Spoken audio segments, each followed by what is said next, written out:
muros de factura inca, moai con perillas faraónicas, torres de piedra levantadas como las que otras culturas del Mediterráneo hicieron en el pasado, una escritura extraña, el éxodo de los habitantes de una isla hundida como la Atlántida, y en medio de esa sopa de misterios los acu-acu, los espíritus de la isla. Decididamente a Juan José Benítez y a mí la isla de Pascua nos ha proporcionado más de un quebradero de cabeza. Él ha vuelto en otras ocasiones para tratar de profundizar en sus secretos, y yo terminé en Pakistán empujado por el misterio de las tablillas Rongo Rongo, que a cualquiera que vaya allí le sucederá algo parecido, porque todo está a la vista, tangible. Uno tiene la certeza de que la solución está allí mismo, pero es incapaz de encontrarla. Es algo irritante, como tener delante todas las piezas que componen un puzzle y la menor idea de cómo encajar unas con otras. Tal vez la culpa sea de los acu-acu, esos espíritus que tienen como principal misión impedir que los intrusos accedan a esos secretos de la isla. En los días que estuvimos allí no conseguimos verlos. Incluso levantamos nuestras tiendas para pasar la noche junto a uno de los monumentos funerarios.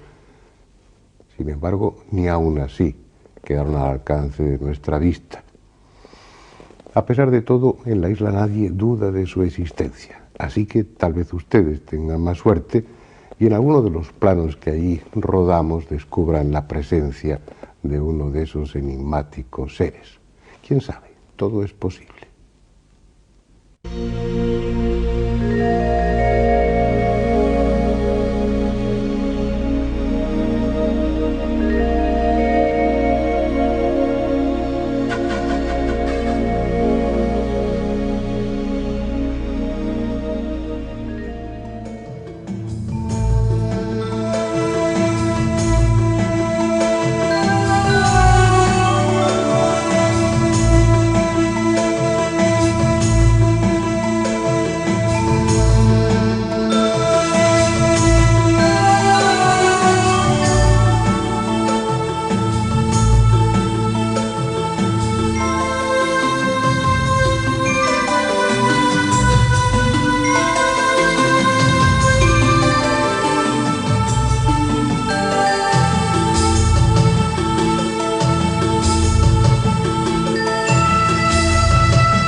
Hubo un tiempo en el que los hombres de la isla de Pascua eran sabios y libres.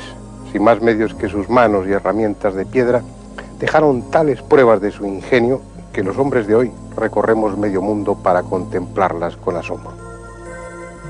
Los moai son los testigos de esa época dorada y de la guerra fratricida que acabó con ella. Y los moai saben también los secretos de los viejos pascuenses, las razones por las que esta isla, perdida en mitad del océano, lejos de cualquier parte, mereció el pretencioso título de el ombligo del mundo. Pero su gesto de soberbia indiferencia y sus labios apretados dan a entender que no responderán a pregunta alguna. Junto a las reproducciones en madera de los típicos moai maea, los turistas se llevan las de otros seres mucho menos sólidos, los moai kaba kaba. Son extraños individuos de cuerpo cadavérico, descarnado casi, con ojos insólitamente vivos. Se vienen tallando así desde hace siglos, copiando con ligeras variantes las figuras que, según la leyenda, talló Tou Ko Io, un sabio escultor que llegó con los primeros polinésicos a la isla. Dice la leyenda que Tu Ko Io tuvo la dudosa suerte de encontrarse con dos espíritus, dos acu-acu, que dormían en una cueva esperando la llegada de la noche. Debió quedar espantado por su aspecto, pero el instinto de artista pudo más que el miedo y se quedó largo rato contemplándoles para poderles retratar después en la madera, como así hizo. No sabemos si ese es realmente el aspecto de los acu-acu o es fruto de la fantasía del artista, pero lo cierto es que nunca se ha dudado de su existencia y que a ellos, a los acu-acu, se atribuyen los accidentes, las desgracias, las enfermedades y también los cambios de fortuna. Para unos, los Aku-Aku son los espíritus de aquellos que en vida cometieron faltas o pecados. Para otros, se trata de una especie de dioses menores, más cerca del mal que del bien, encargados de custodiar la isla, de castigar a los intrusos. Pero ya sean almas en pena o demonios, lo cierto es que están tan unidos a la isla como los propios Moais, y su posible presencia aleja a las gentes de determinados lugares cuando llega la noche.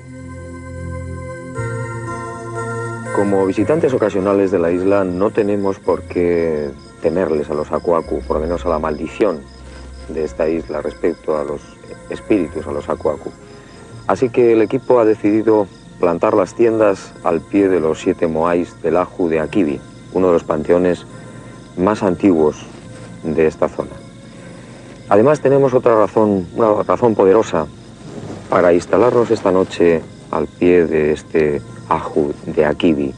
Hace aproximadamente 15 años, una expedición española, o por lo menos algunos de los miembros de esta expedición, aseguraron haber padecido una larga noche de pesadilla, largas carreras a lo largo de las tiendas de personajes invisibles, manos igualmente invisibles que les ataban y les sujetaban, e incluso en algún caso algún que otro golpe procedente de cuerpos que no fueron jamás vistos. Y sobre todo psicofonías, las psicofonías que según estos expertos resultaron sorprendentes. La técnica de las psicofonías, como es bien sabido, resulta bastante elemental. Consiste en colocar una grabadora en el lugar adecuado, ponerla en marcha con una cinta virgen y esperar a ver si la suerte o los Aku-Aku pues provocan el que esa cinta quede impresionada con voces o con sonidos de naturaleza inexplicable, según algunos expertos, incluso procedentes del más allá. La realidad es que pase o no pase algo esta noche al pie del Aju Akibi, es un gran pretexto, un hermoso pretexto para vivir unas largas horas bajo uno de los cielos más hermosos del planeta.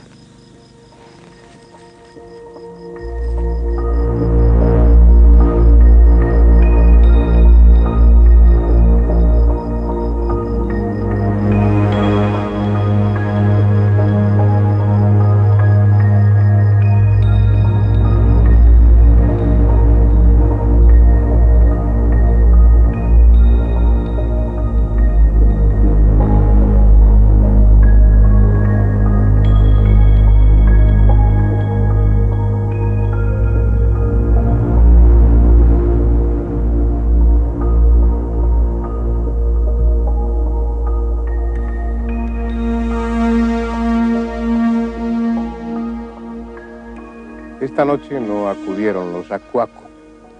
Tal vez hubiera sido mejor estrategia rodar esta parte del documental solamente en el caso de haber obtenido psicofonías. Pero nuestro planteamiento es que ustedes participen lo más directamente posible en todo lo que vaya sucediendo, que compartan con nosotros los descubrimientos y, como ha sucedido en este caso, también las decepciones. En la cinta no quedó grabado otra cosa que el viento y el lejano sonido del océano, pero eso no quiere decir que los Aku-Aku no existan. Así que es posible que cualquiera de ustedes que venga a Pascua tenga más suerte. Bien, parece que el programa se ha iniciado bajo el signo de la desmitificación. Así que puestos a ello, vamos a seguir desmitificando algunos aspectos de la isla de Pascua que han dado pie a multitud de especulaciones, la mayor parte de las veces sin fundamento alguno. Uno de los capítulos que más ríos de tinta ha hecho correr ha sido justamente este, el de los muros de aspecto incaico. Grandes bloques de piedra aparecen escuadrados, incluso en bloques de más de 4 ángulos. La verdad es que de no ser porque nos encontramos realmente en Pascua, cualquier persona que observase estos muros podría pensar que se tratan de cualquiera de las ruinas de Sacsayhuamán o de Cuzco o de Machu Picchu.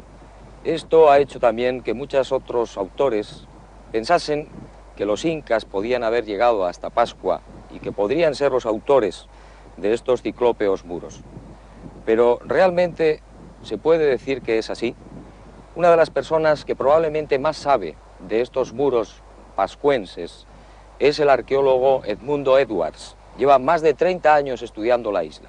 Vamos a salir de dudas justamente preguntándole sobre la naturaleza o no incaica de estos bloques. En el año 1956, cuando vino Thor Heyerdahl a la isla de Pascua con la expedición arqueológica noruega, uno de los primeros lugares que quería excavar era el altar de Vinapú, para ver si existía alguna similitud entre estas ruinas y el Perú. El arqueólogo a cargo de esto, William Malloy, no encontró ninguna evidencia. Lo que sí es realmente asombroso que estas piedras tan bien labradas y tan parecidas a Sacsayhuamán existan en Isla de Pascua, pero también existen ruinas similares en el resto de Polinesia. En Marquesas también esta gente podía cortar la piedra de facción similar, y también en Guajine y en Bora Bora hacían grandes altares con losas de coral tan bien ajustadas como esta piedra. Esta piedra de acá está muy bien ajustada, como pueden ver. La técnica que utilizaban para tallar esta piedra es golpearla con un bolón de basalto bastante denso, y van entonces quebrando toda esta superficie que tiene bastante poros hasta que le dan un aspecto bastante parejo justamente para alinear y cortar estos vértices. Usaban normalmente el horizonte del mar. Se coloca la piedra frente al horizonte, uno se agacha, uno mira el horizonte y entonces uno puede percutirla hasta lograr una superficie completamente recta. La otra cosa bastante curiosa es que, como Heyerdahl suponía, si hubieran vivido un grupo de incas aquí en la isla de Pascua durante más de 1000 años, sería muy curioso de que en el lenguaje de la isla de Pascua, en más de 2000 palabras que se han recogido, no exista ninguna que no tenga una raíz polinésica.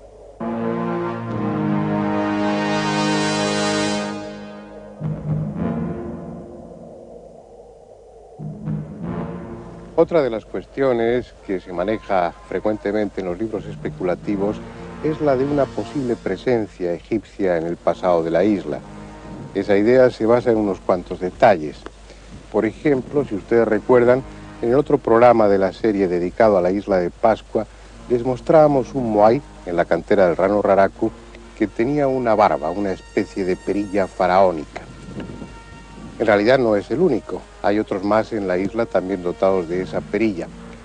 Pero si a ese dato añadimos que los antiguos pascuenses, igual que los egipcios, llamaban al sol Ra, entonces esa hipótesis adquiere mucha más verosimilitud. Pero si además añadimos como tercer detalle que algunos moais de la isla, como estos de Anaquena, tienen grabado en la espalda un símbolo muy parecido al Ankh, a la cruz egipcia, entonces ya casi no queda duda alguna. Lamentablemente, la perilla faraónica no es exclusiva de los faraones. Otras muchas culturas han representado a sus personajes en bajorrelieves, en pinturas y en esculturas con una barba similar, como sucedió con los olmecas, los mayas, los mochicas o los mismos chinos. Y lamentablemente también esa cruz Ankh que llevan los moais grabada en la espalda no es tal, sino que es la lazada del cinturón ceremonial que a su vez representa el arco iris y la luna encima de ese arco iris. Por otra parte, por lo que sabemos hasta ahora, por lo que los arqueólogos han comprobado, cuando se tallaron los moais, hacía por lo menos 1000 años que el último de los faraones había pasado a mejor vida. Esto no quiere decir que la isla de Pascua no tenga misterio. Lo tiene, pero sin necesidad de recurrir a la presencia en su pasado de egipcios, fenicios, vikingos o vascos, que de todo eso se ha dicho. Un misterio es, por ejemplo, el de las tupas, esas torres cilíndricas que salpican la isla, similares a otras torres levantadas mucho tiempo antes en la cuenca del Mediterráneo. Se ha dicho que tenían una función de observatorios, desde los que detectar la llegada de intrusos o la presencia de bancos de peces. Hoy podemos afirmar que sí eran observatorios, pero de un tipo muy distinto. En el año 1914 vino una antropóloga inglesa, se llamaba Scoresby Routledge, y empezó a preguntarle a los isleños y ella entrevistó más o menos a 18 nativos que habían nacido antes de la llegada de los misioneros. Y según esta gente, las torres eran ocupadas por sacerdotes que se dedicaban a la observación de la bóveda celeste, el movimiento de ciertos astros, y que indicaban la salida del sol también a otros de estas torres, pero principalmente lo que les interesaba a ellos saber era las diferentes temporadas del año en que llegaban aves y peces migratorios a la isla, también la época de festividades, la época en que debía plantarse y cosechar algunos productos.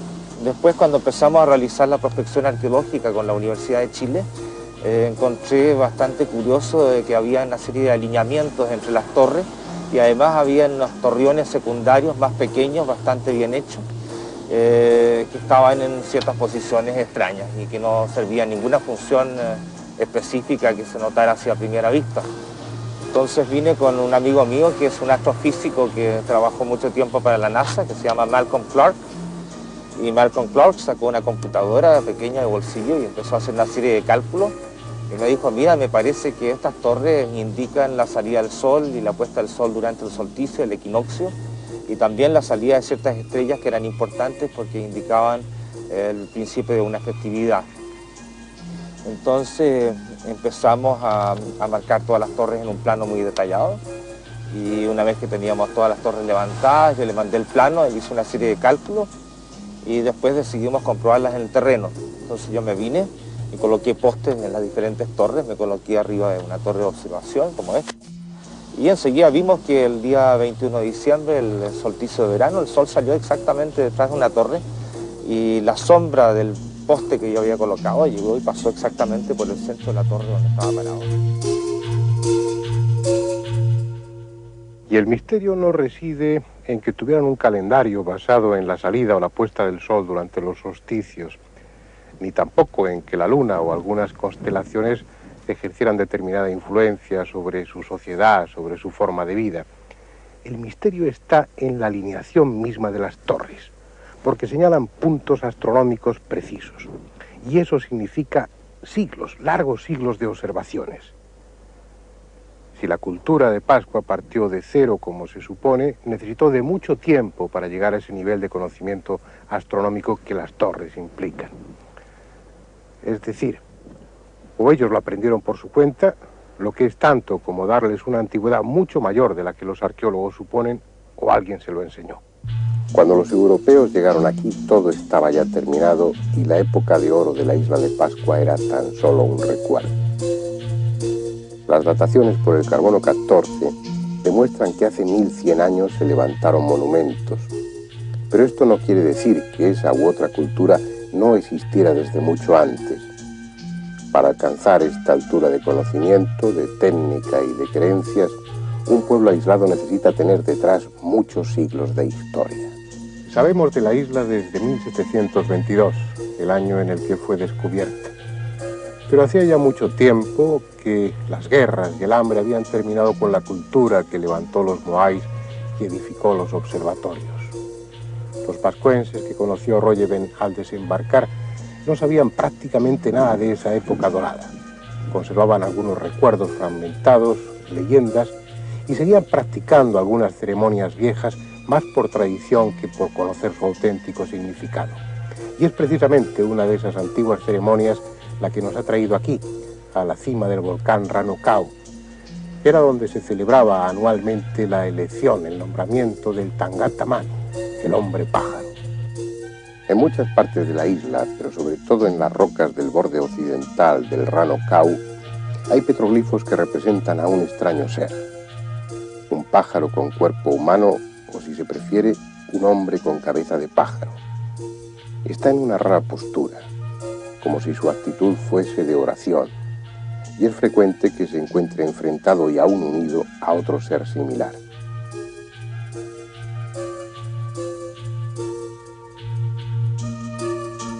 Son el recuerdo de una vieja ceremonia, un culto cuya versión más o menos oficial es la siguiente. Cada año, en el primer mes de primavera, subían hasta aquí, hasta la ciudadela de Orongo, los caciques de la isla. Ellos aspiraban al título de Tangata Manu, hombre pájaro. Cada cacique tenía uno o varios atletas que llegado el momento se lanzarían al agua, nadando o cabalgando una pora, una especie de pequeña embarcación de totora, y que debían llegar hasta Otuní, el más grande de los 3 islotes que se divisan desde esta parte del volcán.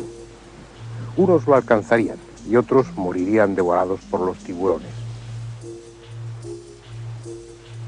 Mientras los caciques esperaban aquí, confortablemente instalados en las casas cueva de Orongo, sus representantes allá abajo en el islote aguardaban la llegada de los manutar, unas aves migratorias que en esa época del año acudían a ese islote a poner sus huevos. Y debían esperar hasta que una de ellas ponía el primer huevo. Se lanzaban sobre él y el primero que lo recogía lo introducía en un cestillo, el quete, y se lanzaba al agua para traerlo hasta aquí.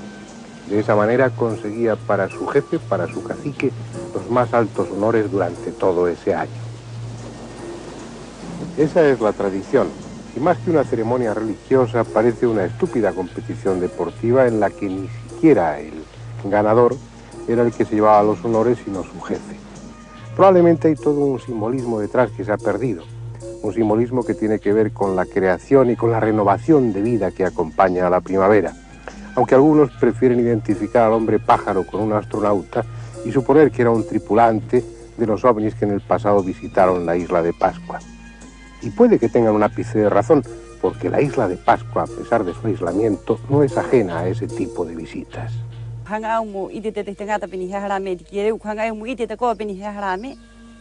Bueno, estaba diciendo en Pascuense que yo vi sobre el Cerro del Poique una gran luz quieta, una luz grande, quieta, de color amarillo.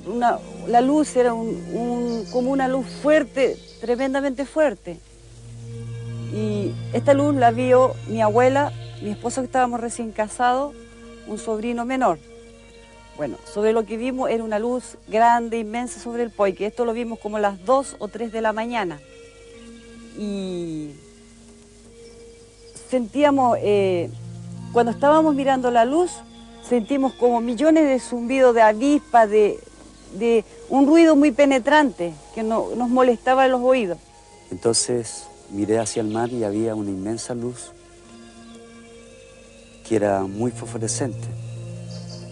Entonces llamé a esta gente y salió este matrimonio y pudimos verlo. En realidad tenía una forma triangular y eran como miles de estrellas que brillaban. Yo veo una luz que viene de ahí arriba y viene y se pone aquí bien amarillito. Y entonces queda mirando, le dije a los cabos: ¡ay, qué bonita ese plato tan tamarura! Mañana hoy mismo van a comer los dos, así riendo. Y después ahí lo llamaron yo a Benito: oye, Benito, salga para afuera, aquí tiene una cosa bien bonita, como a las 6 de la mañana. Y 7, yo me veo ahí mirando, se corrió de adentro de la casa y se va derechito así. Se va igual como arcoíris. Tuvimos la primera quincena de junio, año 1989, algo maravilloso que vimos y que realmente nos deja pasmados y nos deja con una inquietud. ¿Realmente están con nosotros? ¿Vienen o nos vienen a visitar? Bueno, vimos una bola de fuego que atravesaba desde los 100 grados a los 280 grados, es decir, la pista completa del aeropuerto Mataveri de la isla de Pascua. Y esto era aproximadamente las 10 de la noche, estaba oscureciéndose, vimos una luz grande, acompañada por varias chicas, aproximadamente 4 o 5 diría yo, de un mismo color, de una misma intensidad que la de adelante. Eso pasó desde los 100 grados a los 280 grados.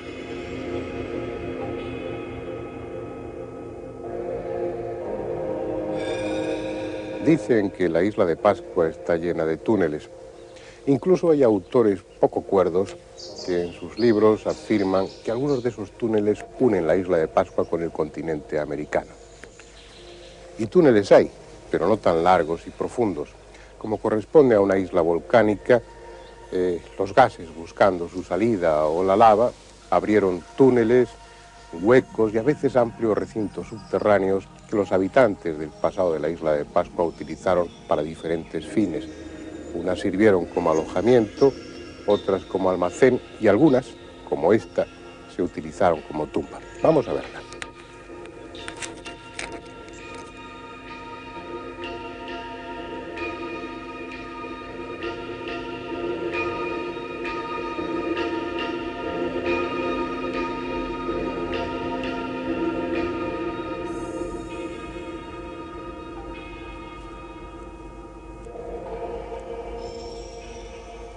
Es seguro que hay cuevas similares sin descubrir, y posiblemente en ellas aún quede algún tesoro arqueológico de gran valor, pero mucho menos de lo que se dice. Cuando en 1955 estuvo Thor Heyerdahl en la isla, ofreció tales precios por las antigüedades que le mostrasen que los avispados pascuenses se apresuraron a llenar cuevas como esta con reliquias recién fabricadas. De ahí surgió la leyenda de que el subsuelo de Pascua es algo así como una arqueológica cueva de Aladino. No había tanto, pero algo hubo, y posiblemente algo quede, algo tal vez de un valor tan inestimable como las tablillas Rongo Rongo. ¿Qué son las tablillas Rongo Rongo? Pues ni más ni menos que el mayor misterio de la isla de Pascua y, de paso, uno de los enigmas más desconcertantes sobre el pasado de la humanidad. Pero para hablar de ellas es preciso ir al Museo de Historia Natural en Santiago de Chile. No es fácil obtener permiso para filmarlas.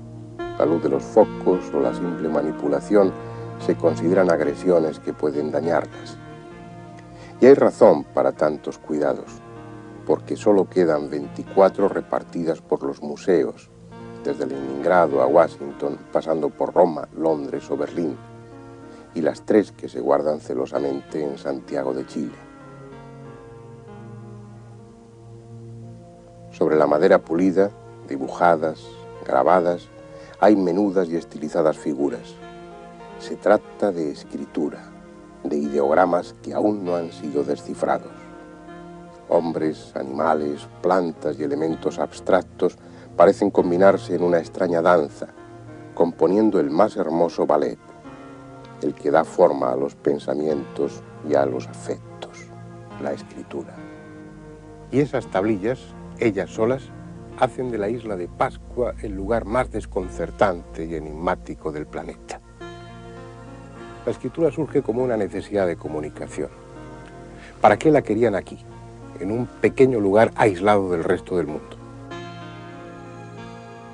Además, según la arqueología, la cultura que levantó los moáis, la cultura pascuense, es cosa de hace unos pocos siglos. Y desarrollar una escritura compleja como esta no es una cuestión de siglos, sino de miles de años. No pudo llegar de otras islas de Polinesia ni de América, porque ni en Polinesia ni en América hay una escritura similar a esta. Solo se ha encontrado en la isla de Pascua y en otro lugar. Una cultura del Valle del Indo, en el otro extremo del mundo. La cultura de Mohenjo-Daro y Harappa. Pero lo absurdo, lo incomprensible, es que esa cultura del Valle del Indo que escribió en pascuense no solo está tan lejos que imposibilita cualquier contacto, sino que además desapareció cuando menos 2700 años antes de Cristo. Es decir, la escritura grabada en las tablillas Rongo Rongo de la isla de Pascua ya fue utilizada por otra cultura, solo que 3500 años antes. No hay ninguna explicación, ninguna. El misterio de las tablillas de la isla de Pascua es de tal envergadura que la posible visita de egipcios o de extraterrestres queda reducida a una anécdota sin importancia. Tal vez los antiguos pascuenses tuvieron razón y su isla, esta isla, fuera realmente Tepito o Teenua, el ombligo del mundo, y a ella llegaran las culturas más importantes del pasado para dejar testimonio de su existencia o rendir homenaje al legendario dios Make Make, el creador de todo, que hizo de esta isla azotada por el viento un paraíso del que solo queda ya el recuerdo.